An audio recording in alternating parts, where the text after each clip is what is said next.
គ្រួសារក្មេងរងគ្រោះស្នើសុំថ្នាក់ដឹកនាំជួយក្រោយឮថាជនបង្កខ្សែធំអាចបំបាំងកាយបានសាច់ញាតិក្មេងរងគ្រោះដែលត្រូវកូនប្រុសលោកអភិបាលស្រុកម្នាក់ស្រវឹងស្រាបបើករថយន្តបុកម៉ូតូបណ្ដាលឲ្យរងរបួសធ្ងន់កំពុងសង្គ្រោះបន្ទាន់នៅមន្ទីរពេទ្យបានស្នើដល់ថ្នាក់ដឹកនាំជាន់ខ្ពស់កម្ពុជាជួយរកយុត្តិធម៌ខណៈដែលលេចឮព័ត៌មានថាជនបង្កអាចចេះបំបាំងកាយក្រោយមានការអន្តរាគមន៍ពីអ្នកធំមានអំណាចលោកផូតសវុតអភិបាលស្រុកកងមាសបានទទួលស្គាល់ថាឈ្មោះសាមីនវុធារិទ្ធគឺជាកូនប្រុសរបស់ខ្លួនបានបង្កគ្រោះថ្នាក់ចរាចរណ៍នៅខណ្ឌឫស្សីកែវពិតមែនប៉ុន្តែអ្នកបើកបរកាន់ចង្កូតជានារីម្នាក់ទៀតជាគូស្នេហ៍ដល់ឡែកនារីជាគូស្នេហ៍ដែលបានចេញមុខអះអាងថាខ្លួនជាអ្នកបើកឡានរវល់មើលទូរស័ព្ទទើបមិនបានមើលផ្លូវហើយស្មានតែឡានធ្លាក់ជង្ហុកបាយកង់ទើបចេះតែជិះរហូតចម្ងាយជាង50ម៉ែត្រមិនដឹងថាក្មេងជិះម៉ូតូចូលឡានតាំងពីពេលណានោះទេ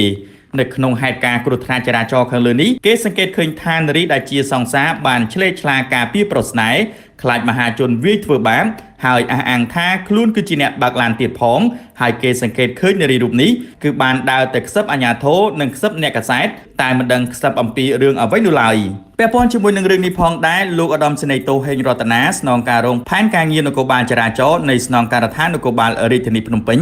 បានបញ្ជាក់ថាមានករណីគ្រោះថ្នាក់ចរាចរណ៍នៅលើផ្លូវបេតុងភូមិក្រោលគោប្រសពផ្លូវលេខ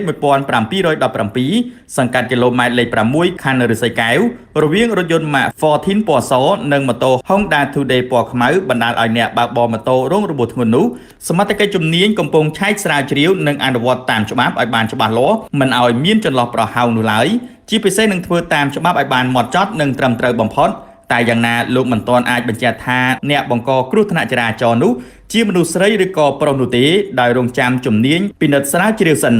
យ៉ាងណាជុំវិញការលើកឡើងបែបនេះបានធ្វើឲ្យមហាជនជាច្រើនដែលបានឃើញហេតុការណ៍ផ្ទាល់ភ្នែកបានសម្ដែងការហួសចិត្តយ៉ាងខ្លាំងដោយសារតែពួកគាត់បានឃើញផ្ទាល់ភ្នែកថាអ្នកបើកបរយន្តគឺជាកូនប្រុសលោកអភិបាលស្រុកកងមាសដែលជាជនបង្កដែលបានបើកទ្វារឡានចេញពីកន្លែងអ្នកបើកបរមិនមែនស្ត្រីជាគូស្នេហ៍ជាអ្នកបើកបរឡាននោះឡើយពលរដ្ឋយល់ឃើញថាការបញ្ជាក់បកស្រាយខាងលើនេះគឺនឹងអាចធ្វើឲ្យជនបង្កចេះបំបាំងកាយបានយ៉ាងណាមិញសាច់ញាតិក្មេងប្រុសរងគ្រោះក៏បានសរសេរសំណេរមួយគោរពដល់ឯកឧត្តមរដ្ឋមន្ត្រីក្រសួងមហាផ្ទៃសសុខានិងឯកឧត្តមរដ្ឋមន្ត្រីក្រសួងយុតិធធកើតរិទ្ធជួយរកយុតិធធដល់ប្អូនប្រុសរបស់ខ្លួនឈ្មោះថាឧត្តមដែលត្រូវជនបង្កឈ្មោះសាមីនវុធារិទ្ធដែលជាកូនរបស់មន្ត្រីធំមានអំណាចដែលបានបើកឡានបុកប្អូនប្រុសរបស់ខ្លួនកាលពីវេលាម៉ោង8យប់ថ្ងៃទី18ខែមីនាឆ្នាំ2026សាច់ញាតិបានបន្តថាខ្ញុំបានស្នើសុំក្តីមេត្តាពីឯកឧត្តមសូមឲ្យឯកឧត្តមជួយរកយុត្តិធម៌ដល់ប្អូនប្រុសខ្ញុំដែលជាជនរងគ្រោះនិងក្រីក្រកំពុងស្ថិតក្នុងបន្ទប់សង្គ្រោះបន្ទាន់ពុំទាន់ដឹងថាស្លាប់ឬរស់នៅឡើយនោះទេដោយស្ថានភាពពេលនេះមានរបួសបែកក្បាលធ្ងន់ធ្ងរធ្លាយក្រពះនិងបែកផ្លោកនោមនិងរបួសគ្រឿងក្នុងផ្សេងទៀតដោយសារខ្ញុំបានទទួលដំណឹងថាជនបង្កជាអ្នកមានអំណាចនិងមានខ្សែធំណាស់កំពុងអន្តរាគមន៍ដូច្នេះហើយដោយមានការព្រួយបារម្ភទើបខ្ញុំបានស្នើសុំឯកឧត្តមមេត្តាជួយរកយុត្តិធម៌ដល់ក្រុមគ្រួសារខ្ញុំបានផង